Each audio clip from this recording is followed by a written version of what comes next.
इसके 15 sound service मोड़ गाँव स्कूल टोला वाले।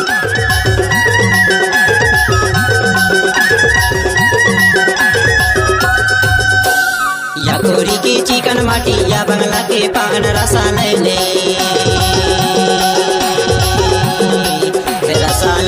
जावा खाए मामा ज्यादा रसा ले लेना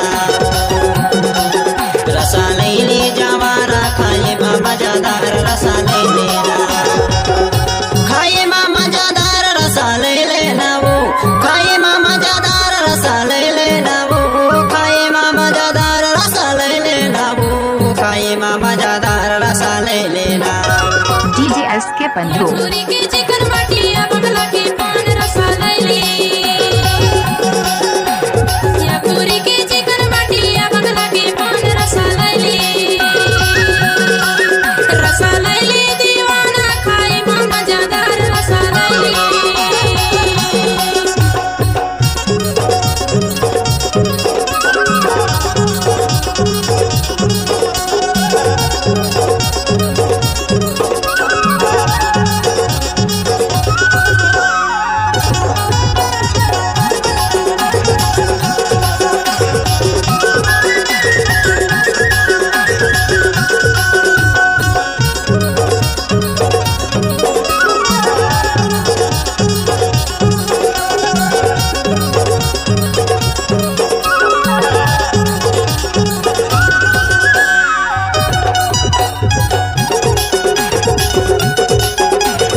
नाम तो आपने सुना ही होगा, श्रवण 15 मोड़ गाँव स्कूल टोला वाले।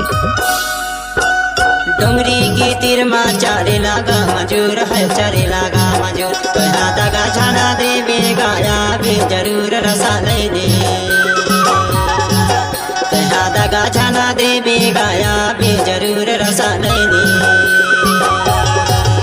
रसा ले जावारा खाए मामा ज्यादा रसा ले लेना रसा ले जावारा खाए मामा ज्यादा रसा ले लेना रसा ले जावारा खाए मामा ज्यादा रसा ले लेना।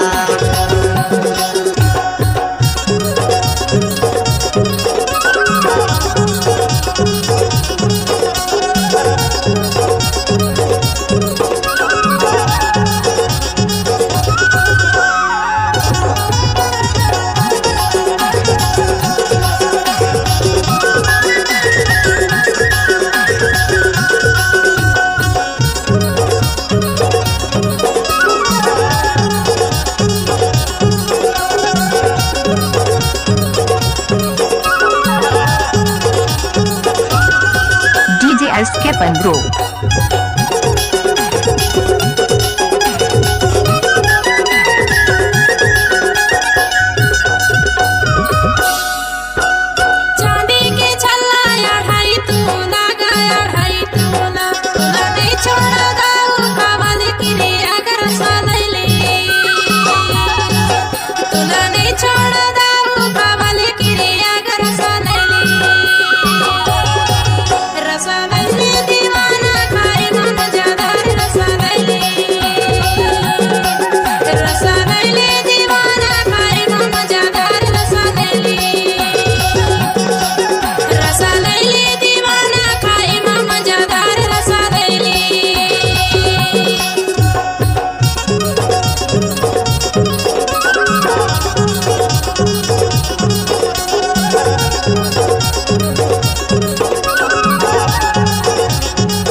Mix by DJ SK 15।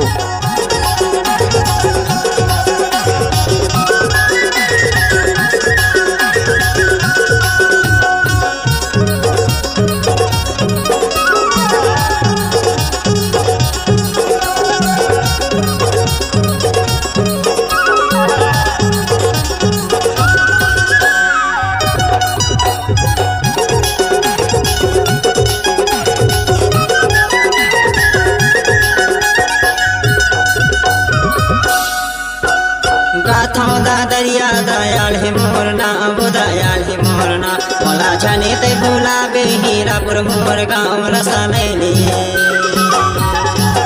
मोला छने ते भूला बे हीरापुर मोर गाँव रसा ले रसालैले जवारा खाए मा मजादार रसालैले रसालैले जवारा खाए मा मजादार रसालैले रसालैले जवारा खाए मा मजादार रसालैले खाए मा मजादार रसालैले यार खाए मा मजादार रसालैले ना वो खाए मा मजादार रसालैले ना खाए मा मजादार रसालैले या कुली के चिकन बाटी या बगला के पान रसालैले रसालैले जवारा खाए मा मजादार रसालैले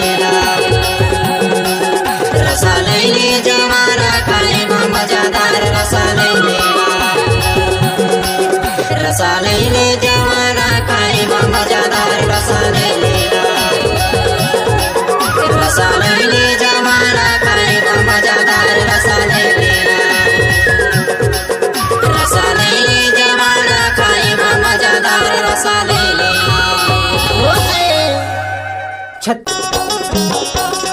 नाचने आए हैं लड़की तो स्वागत कौन करेगा? भिंगा में बैठे हैं लड़की तो मोहब्बत कौन करेगा?